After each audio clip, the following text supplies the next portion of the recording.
రవితేజ గారి latest movie 'mass జాతర' నాకెందుకు నచ్చలేదు. అసలు లాగ్ లేకుండా ఫట ఫట ఫట 10 పాయింట్స్ మాట్లాడేసుకుందాం.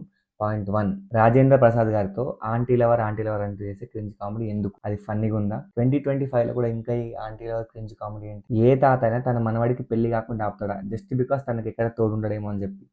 ఎవడన్నా ఆపుతాడా? అది కామెడీయా, సీరియసా? కొంచెమన్నా సెన్స్ ఉందా? విలన్ గ్యాంగ్లో ఒక పోలీస్ ఆఫీసర్ ఉంటాడు. బట్ వాడే మఫ్టీలో ఉన్నాడని చెప్పి విలన్కి ఎట్లా తెలిసింది? చూపించిరా? లేదు. సరే ఎట్లా ఒకట్లా ఇంట్లోకి ఎస్కేప్ అయిపోయిండు. వన్స్ రవితేజ కాపాడిన తర్వాత మళ్ళీ ఆ పోలీస్ ఆఫీసర్ విలన్స్కి ఎట్లా దొరికిండు? అంటే ఒక పోలీస్ ఆఫీసర్ రోల్ రాసుకోవడం ఎందుకు? రాసుకున్నాక వాడిని ఎలాంటి ఎమోషన్ లేకుండా చంపేయడం ఎందుకు? ఫస్ట్ హాఫ్ లో ఒక పిల్లడు గంజాయి తీసుకొని చచ్చిపోతాడు. సీరియస్ సీనే. నెక్స్ట్ సీన్ ఏముంటది? హీరో హీరోయిన్ కి మధ్య లవ్ ట్రాక్. సరే దాని నెక్స్ట్ సీన్ ఆ పిల్లడు వాళ్ళ నాన్న పోలీస్ ఆఫీసర్ వాడు చచ్చిపోతాడు. సీరియస్ గా చచ్చిపోతాడు. దాని తర్వాత నెక్స్ట్ సీన్ ఏంటి? మళ్ళీ hero heroine love track. Hyper అది వాళ్ళ కామెడీ. ఏమన్నా సెన్స్ ఉందా? అసలు ఎమోషన్ కనెక్ట్ అవుతామా? రవితేజ గారిని ఒక సిన్సియర్ రైల్వే పోలీస్ లాగా చూపించారు. Well and good.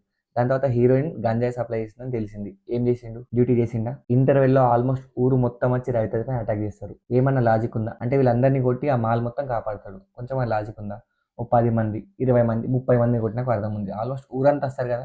Second half లో ఒక మంచి ఫారెస్ట్ ఫైట్ సీన్ పడ్డది. హ్యాపీ. దాని తర్వాత నెక్స్ట్ హీరో విలన్ ఇంటికి వెళ్ళి వారింగ్ ఇస్తాడు. Very happy. అక్కడితో ఆపేయకుండా హీరో విలన్ ని కొడతాడు. కొట్టడం కాదు, ఒక జోకర్ ని చేస్తాడు. దాని తర్వాత అసలు విలనిజం పండుతుందా? వాడు విలన్ లాగా కనిపిస్తాడా? ఒక జోకర్ లెక్క కనిపిస్తాడా? అదే సీన్‌లో హీరో, హీరోయిన్ వాళ్ళ సిస్టర్‌ని కాపాడి ఇంటికి తెచ్చిస్తాడు. కట్టుపన్న సాంగ్. అర్థం లేదు, పర్థం లేదు, లిరిక్స్ లేవు, బొక్క భోషణం ఏం లేవు. ఇదా కమర్షియల్ సినిమా? ఇది కమర్షియల్ సాంగా?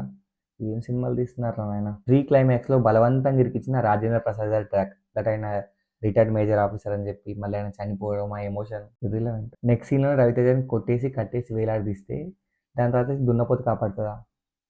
సో ఇన్ని ఇల్లాజికల్ సీన్స్ పెట్టుకొని ఎట్లా ఒక కమర్షియల్ మూవీ తీసిరు మీరు?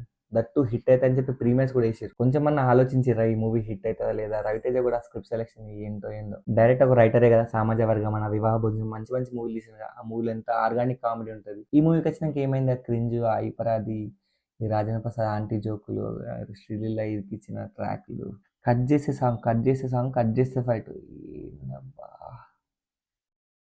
సో ఇది నా ఫ్రస్ట్రేషన్ వీడియో ఆన్ మాస్ జాతర. మీకేమనిపించింది? మీకు ఇంకా బొక్కలు కనిపించినా కింద కామెంట్లో రాయండి. లేదు కొంచెం నేనే లాజిక్ మిస్ అయినా కింద అది కూడా కామెంట్లో రాయండి. నెక్స్ట్ వీడియోతో మళ్ళీ కలుద్దాం. Signing off. మూవీ మనిషి.